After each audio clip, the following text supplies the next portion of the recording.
Të nderuar vëllezër besimtar, ju agjerues të respektuar, tema e hutbes së sotit ka të bëj me mirësitë, vlerat, të mirat të cilat ne i kemi përfitue gjatë muajit të bekuar të Ramazanit.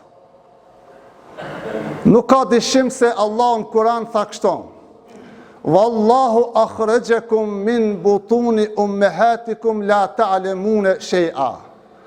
Allahu ju ka nxjerr juve nga barqet e nënave të juve, ku ju nuk keni ditë asgjë. As se keni ditë ku keni ardhë, as se keni ditë pse keni ardhë, as në cilin vend keni lind, asgjë thot nuk keni ditë. Jeni kanë të pavetëdijshëm nga çdo aspekt. Mandej tha waj'ala lakumus sam'a. Allahu mandej për me ditë ku je, edhe ku ke ardhë, edhe çfarë misioni kije, edhe pse i krijuam, tha i adhuroj juve të ndëgjuarit, veshët. Wal absara, mandej tha i adhuroj edhe të pamrit, se s'mjafton vetëm të dëgjuarit, po edhe të pamrit. Wal af'ida, edhe i adhuroj juve edhe zemrat. Le'allekum tashkurun, ndoshta do t'jeni falënderues, ndoshta do t'jeni mirënjohës për këto të mira që Allah t'i ka dhënë në shëndetin tanë, në trupin tanë, në vetdijen tane, me pas këto begati edhe këto mirësi. Andaj tha, o robi im, këto që ti kum dhëru ti, këto përdori për gjëra halal.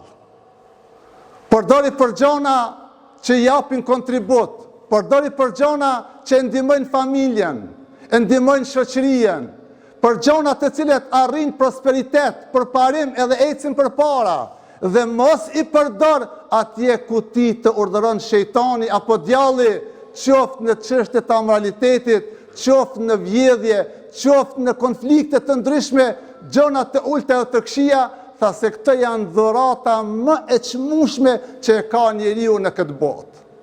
Dhe ne vllazër, të pamrit ton, dëgjuarit ton, zemrat tona në këtë muaj të bekuar të Ramazanit i kemi lodh me ibadet.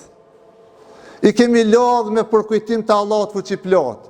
I kemi lodh me agjerim. I kemi lodh me bamirësi, me vepra të mira, me unitet, me bashkim të trupav, me bashkim të zemrav.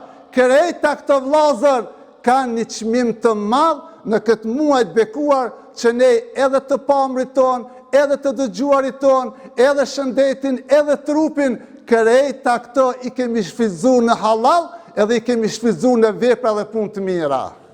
Kjo është ajo mirësia e madhe, dhe ajeti tha le'allekum tashkurun, tha ju do t'jeni falënderues edhe mirënjohës për këtë të mira.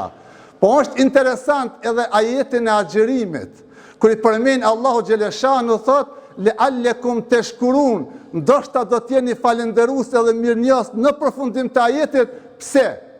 E falënderojmë Allahun se na ka mundsuar të pastrohemi këtë muaj vllazër. Na ka mundsuar të kemi falje në shpirtin ton, zemrat tona, përvetsojmë rahmet edhe mëshirë të Allahu xhaleshanu. Këto janë mirësitë e Ramazanit edhe mirësitë e agjerimit.